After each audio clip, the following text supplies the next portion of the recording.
Okay, so some facts about, okay, let's start with the Indian food industry, right? Indian food industry comprises of three parts. One is the agriculture, where the food production takes place. Then there's the food processing, right? There is food retail. Now, food retail comprises of two parts. One is the food service, and then the retail food, the ready-to-eat foods and the other things that you see off the shelf, right? What I'm an expert is food service. Food service is the restaurant industry in India. Now, the food service part in India, right, is again divided into four categories. One is the fine line, second is the casual time, third is the fast casual, and the fourth is the QSR, which is the fast food format. Now, in India, 41% of the industry comprises of QSR, 12% is the fine line, 30% is the small format, and 17% is the cafes, like the cafe coffee days and the baristas of the world. Now, how are we positioned as India in the global economy? Because India is a developing country, right? There are developed countries and there are underdeveloped countries. So, what's already happened abroad is what is going to happen in India. Let's assume that, although we are going ahead and missing some legs and actually coming to the level where the developed countries are. So, for example, in India, an average Indian eats 2 times in a month. In Singapore, an average guy eats 40 times in a month. Outside. Even outside home. Outside. Don't count your moms and wives to your outside. So, that's the difference. That's a huge difference. An Indian eating 2 times in a month and a Singapore guy eating 40 times in a month. But what we have as an advantage is the number of people in India, right? Imagine this number just shifts to 4 times a month. The industry just doubles. The potential just doubles. And anyways, the Indian market, the food market, right, is of $65 billion. That's the outside Indian food market. Out of which, only 2% is the organized retail. When I say organized retail, it's Subways and KFCs and McDonald's of the world. Only 2%. Remaining all is unorganized. Which in future we will see converting into organized. For example, you see vada pavs are organized now to the level, right? Chaats are organized now. So similarly, all this $65 billion industry, which is anyways growing at a 30% per annum, is going to get organized in the near future. Okay, now some bad news. I just attended a conference recently where I discovered that they did research in 150 countries in the world in terms of the difficulties in doing business, right? Any guesses where did India stand? 50 out of 150. Okay. Any other? More than 150. Actually, within 150. There are 150 countries which have been studied. Somewhere around the Exactly. 128 in terms of difficulty in doing business. Singapore rated number 1 because there are countries which promote entrepreneurship. Unfortunately, India is not one of them. There are a lot of hardships if you plan to go for it, and as the statistics say, 128, it's true. Because there are countries which give seed capital for people who want to start entrepreneurship. There are countries which help in the legal system, the framework, everything. But in India, it's the other way around. If you want to become an entrepreneur, high tariffs, high real estate cost, high capital cost, unavailability of capital. So it's very, very difficult to do business in India. But, like they say, the good part that I was told was, if you can drive in Pune, you can drive anywhere. So similarly, that's how it works. If you can do business in India, you can do anywhere. But that's only the bright side that I can say. But, yeah, at the same time, the market potential is there.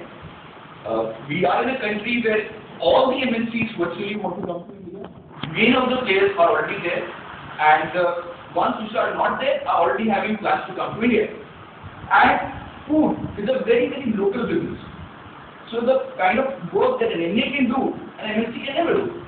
For example, I'll give you the biggest example, the biggest statistic that came across to me was that McDonald's India, right, started 15 years back. Right? It wasn't profitable on day one. It has to invest a lot of money, change the food, modify the food as per the Indian palate, right? And then that's when they reached.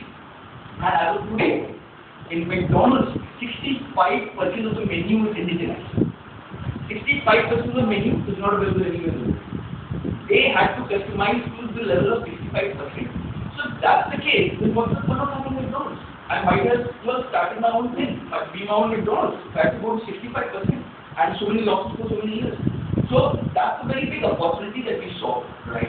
We believe in blue ocean. Is anybody aware of blue ocean? Yeah. Yeah. So how blue ocean works is there are two ways, right? Either you enter the market, right? Enter the competition, make your own competitive advantage, and then go for it. Second, find your own USP and be in a zone where there is no competition. That's why we did a research for 1.5 years before venturing into it. My friends and my partners already have the experience of restaurant business for the past 8 years. But then we came together and we thought, okay, let's do something that can be consolidated pan-India. If I have to go pan-India, fine dining is out of question, right? Then the second is casual dining.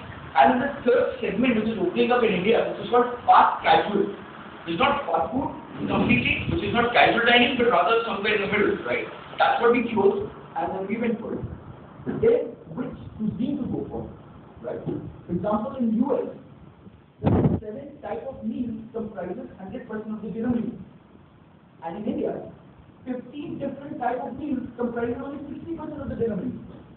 So in India, the demand for this variety is much more than the other countries, right? So then we saw the gap, we thought, okay, we are not having these pockets, let's just not enter the market with competition with the McDonald's and the KFCs of the world, rather we have our own niche. So in the niche, then we saw the gap was available in 2 industries. One is Chinese food. Still there are no good Chinese food in India, personally. And the second is seafood. Now why we chose seafood is primarily because seafood is internationally also a very burgeoning market. Because seafood is a very delicate product and needs good amount of infrastructure investment in logistics, in cold storage, in depot production, things like that. And it just been recently that the infrastructure is available. We thought, let's take the first mover advantage and we went for it. Now when we went for it, we didn't know that we are in a country where we are in a dilemma. Because on one side, right, we have first world cost. When I say first world cost, is things like real estate, right? For example, there is a place in Khan Market, which is the most expensive place to rent in the world, right? So, real estate is very expensive, capital is very expensive, and on the other side, when you come to consumer side, right, people don't want to pay. They want a 25 rupees burger, be you in Khan Market or be you in Amu. So, when we are stuck in a position where our cost is of first world and the consumer, right, wants to spend as a third world guy, right, then you have to match the whole thing. That's where you have to manage all your costs, position yourself in a way where you can make your venture profitable and then go forward. Right? Okay. Some statistics for India. 300 million Indians are between 13 to 24. Right? And there are not many people catering to them. That's why these cafes and these mochas in the world are leveraging on and going for it. The country is position poised to be growing at 40% for the next few years. 25% of the Indian population lives in villages as of today, and it is expected to increase from 28% to 40% by 2020. And Indian spends 48% of his income, of his wallet on food, right? Which goes 54% in rural areas and 41% in urban areas. Why 41% in urban? Is because the cost of living is higher in urban areas, so people tend to spend less on food.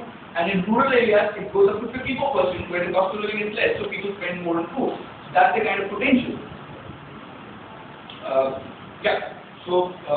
And if you come to the cuisine, in terms of the breakup of the cuisines and how much percentage is this cuisine, ice cream parlors have 8% of the business in India, bakery has 5%, fast food has 21%, Chinese food has 7%, coffee shops 16%, continental is at 13%, South Indian is at 9%, North Indian Mughlai is at 7%, and kebabs and tikka is 6%. Now, new segment which is opened up is the healthy food, which is at 8%.